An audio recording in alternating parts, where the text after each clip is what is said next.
And that requires, I think, a lot of courage and hope and self-belief and faith in order to let go of something good for the chance at something that you think could be great. Yeah. I think that's something that a lot of people wish that they had a little bit more fuel for. It was a big risk, it was a big chance, and it was no guaranteed return ticket. It was a one-way ticket, possibly to... One-way ticket to a dead end. Or to something new. But a one-way ticket to a dead end in Hollywood. It's an actor for sure. Here we go. If I stick with it, this will give me a home base to feel secure in, even though I'm stepping away from what has given me significance for so many years and decades in my life. We're not going to get nerves at the goal line. If we don't know where the goal line is, we're not going to get down the line and go, oh, I pulled the parachute. Even if it's a $14 million parachute. Even if it's a $14 million parachute. Making that a choice that was inevitable, that there was no pulling the parachute on, sure as hell helped with the endurance of me being away for what was 20 months. That 20 months was really hard. And I've said it before, that proverbial bottle on the shelf was looking better and better earlier in the day as time went on. Life isn't fair, is it? Doesn't appear to be very fair. Because, I mean, this is how your story ended in that regard, but it could... I don't know if an adventure is fair. I don't even know if that's what we want. But what are we built for? We're built for maximal challenge. And that isn't the way we view ourselves in the modern world. We view ourselves as built for pleasure. We view ourselves as built for consumption or for safety or for egotistical self-aggrandizement and fame.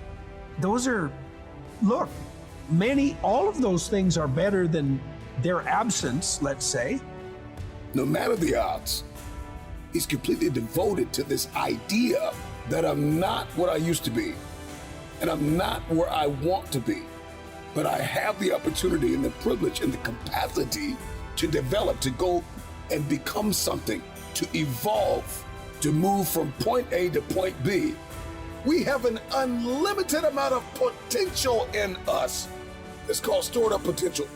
And the only way to unlock stored up potential is to believe. Because when you believe, nobody can convince you otherwise. You are a person of vision and valor and discipline. You got this thing. Why not you? Stop looking for everybody else to do it. Stop looking for everybody else to support it. Believe in it, to hand it to you, to point you in the right direction. You have everything you need right now in this moment to take a step forward. So do it. You're talented enough. You're hungry enough. Do it. Do it. All you gotta do is take one step and you're no longer where you are, and you're no longer where you used to be. Just take a step forward.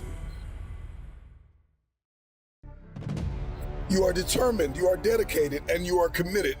It's the crazies that make history. It's the people that are willing to look foolish in front of everybody to accomplish that one thing.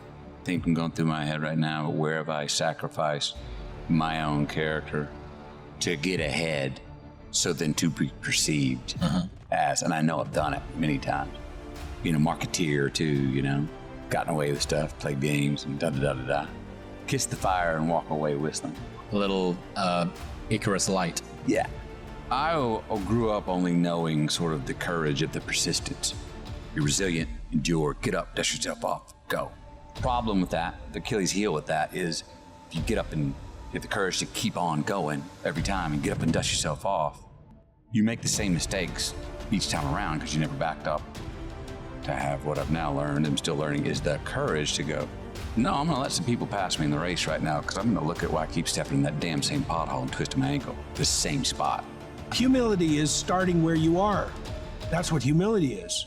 And it's annoying because, like if your life is a mess, then you have to see that you're the person in that mess. And then you have to understand that you're first.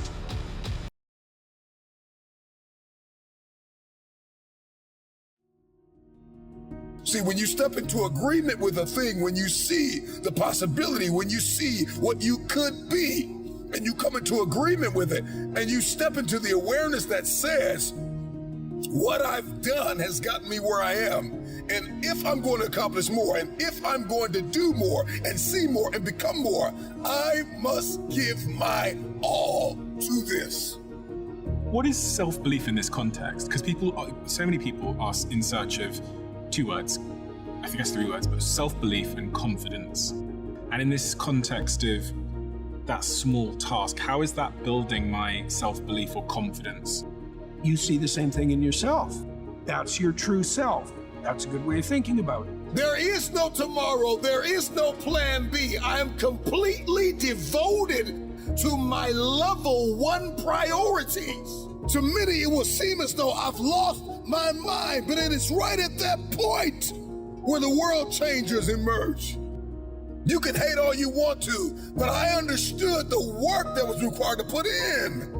I'm consistent, I'm ambitious, I'm flexible, I'm adaptable, I'm decisive, and I'm determined. Come on, I got everything I need to go to the next level. And I just want to ask anybody listening to me, why not you? When you're on your phone and scrolling, and I think scrolling itself is the major issue, when you're scrolling, you're essentially putting yourself into new context after new context after new context, and the brain has to adjust to all of that. The circuits in the brain that are required for setting and maintaining focus are inhibited by the process of deliberately shifting one's focus over and over and over throughout the day. If one is constantly moving their attention from one thing to the next, it has certain parts that are hardwired that govern our heart rate and control of our heart rate, or control of our breathing, certain immune functions, and on, but then a vast percentage of our human brain is open real estate that is designated as one function or another depending on what happens to you during development. But it's so important that we understand this, because you think, what is the ability to think? Well, the ability to think is constrained by the number of different senses I'm trying to place on a bunch of different things.